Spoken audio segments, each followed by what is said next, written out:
This is the first All-American victor at the Le Mans race, probably the most prestigious automobile race in the world. And it's an American-built and designed car, Ford of course, and it was driven by an All-American team, A.J. Foyt and Dan Gurney. And it's the equivalent roughly of the Moon program, but Ford's own Moon program, if you will. Early in the decade, Henry Ford II decides he's going to beat Ferrari out on the track. So he says, I don't care what it costs, just get it done. And the next several years, the company just goes to designing these cars. The GT40 comes out of that.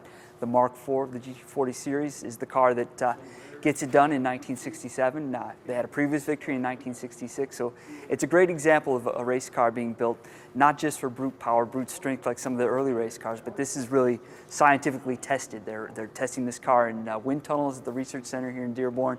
They're testing the engines, putting them on units with dynamometers so they can tell the power and the speed. They run them for 24 hours straight, and they put them in, run them again for 24 hours straight. So it's just a great story, and it's the bottom line is, Henry II wanted to win that race, whatever it took, and they did it. Well, I would rank it up there as maybe the top two of Dad's wins, Formula One being, in the Eagle being one, and Le Mans being the other. American pride, it must have been, huge, beating Ferrari, Gurney in the car, Foyt in the car. That's a pretty big deal. And Ford, obviously. I don't see anything bigger than that. Well, we sent this car over to Goodwood last year in England to be a part of both the Festival of Speed at the end of June, beginning of July, and then to be in the Revival in September. And during transport, the car was damaged.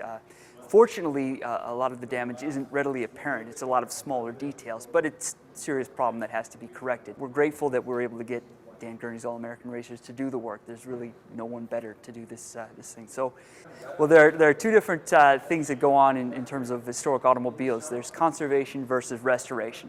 Restoration often is when you're taking a car, it could be in any sort of condition. It might just be a rusted out hulk. It could be in a reasonably good condition, but you're trying to make that car look as new as possible. And that's what a lot of private collectors do, and it's certainly their right to do it. It's their car. And you end up with a car that looks showroom new. In some cases, they almost look better than they would have looked in the showrooms.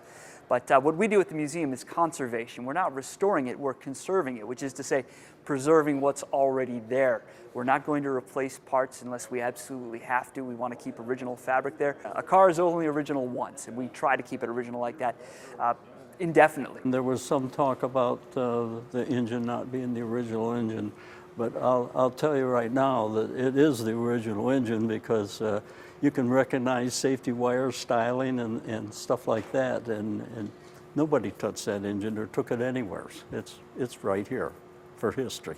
Well, at the Henry Ford, we pride ourselves on exhibiting authenticity. We have authentic artifacts. These are the real things. And this car is as real as it gets. Nothing's been touched. The engine's never been pulled. It's never been cleaned to any serious extent. There's still, I'm sure, some grime in there from the track. So to take the car and then to now restore it by taking it apart, replacing parts would be totally against our philosophy. So we want this car returned to the condition that it was in before the damage, and not return to a brand new condition. So that authenticity is a part of what makes this car so special. We spent a lot of time talking about the criteria for making the repairs, what we want done, who should do it, and really two things were important to us. One, that it was someone who understood the architecture of race cars, understood how they're built, how they're made, because they're not anything like typical automobiles. Also, we needed someone that understood that this is a museum piece. We're not looking to restore this car. We don't want it to look brand new. This car is in the same condition it was in when it came off the track at Le Mans in '67. So we want to keep every original scratch and defect that it incurred during that race. So when we talked to All-American Racers, they immediately understood it. And of course, there's the connection there. This is Dan Gurney's company. He's the man who drove this car at Le Mans. So we knew that they could get the job done. We're extremely comfortable with them and extremely happy to be able to work with them and get this car repaired. No, I think it means the world to him. He's very excited to have it there. Only entrusts certain people to touch it or go near it. I don't believe it's ever been in the building or near it, so it's a big deal. I can't picture any other hands touching this car than the All-American race team.